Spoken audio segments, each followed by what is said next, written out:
আজকের ভিডিওটাতে আপনাদেরকে জানাতে চলেছি জামাই ষষ্ঠীর সম্পূর্ণ বিস্তারিত।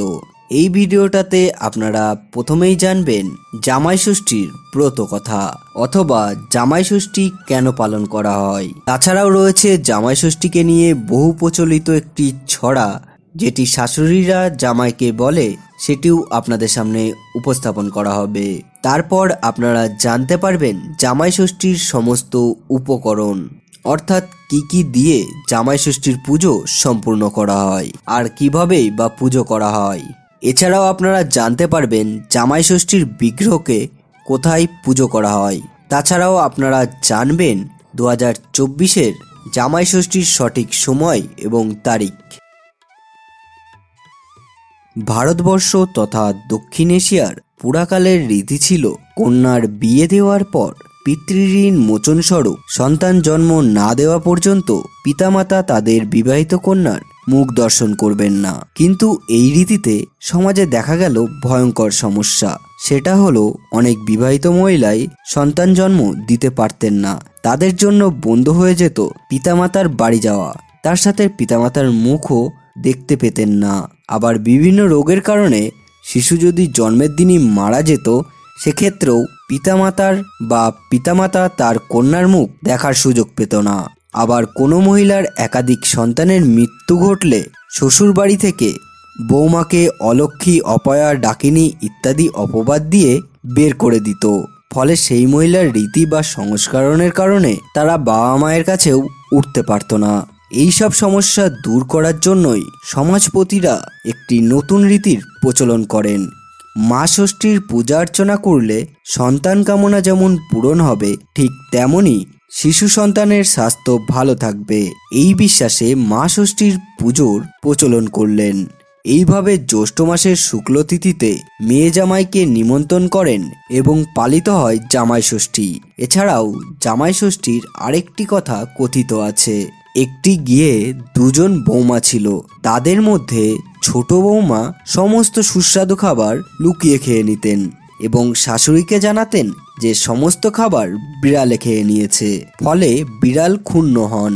স্বাস্থ্যমতে বিড়াল হলো মা ষষ্ঠীর বাহন, তাই বিড়াল মিথ্যা অপবাদের জন্য মা ষষ্ঠীর কাছে দোষী ছোট বৌমার শাস্তি কামনা করলেন।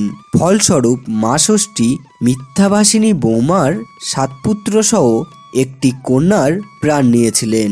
8টি মৃত সন্তান জন্ম দেওয়ার পর শাশুড়ি তার বৌমাকে তাড়িয়ে দিলেন।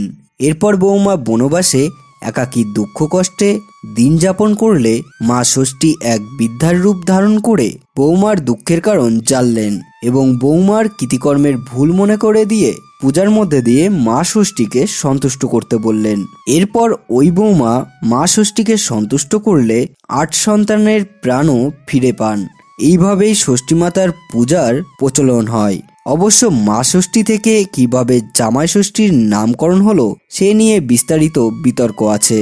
এবার জেনে নেওয়া যাক জামাই ষষ্ঠীর বহু প্রচলিত ছড়াটি হলো এই রকম: জ্যৈষ্ঠ মাসে অরণ্য ষষ্ঠী 60-60-60, শ্রাবণ মাসে লোটন ষষ্ঠী 60-60-60, ভাদ্র মাসে মন্থন ষষ্ঠী 60-60-60, আশ্বিন মাসে দুর্গা ষষ্ঠী 60-60-60, অঘ্রাণ মাসে মূলা ষষ্ঠী 60-60-60, পৌষ মাসে পাটাই ষষ্ঠী 60-60-60, মাঘ মাসে শীতল ষষ্ঠী 60-60-60, চৈত্র মাসে অশোক ষষ্ঠী 60-60-60, 12 মাসে 13 ষষ্ঠী 60-60-60। এবার জেনে নেব ষষ্ঠী পুজোর উপকরণগুলি। এই পুজোতে ব্যবহার করা হয় আম্রপল্লব, বেলপাতা, তালপাতার পাখা, বাঁশের কুড়ুল, ধান, দুব্বা, 5 থেকে 9 রকম ফল, মিষ্টি, সাদা সুতো এবং হলুদ।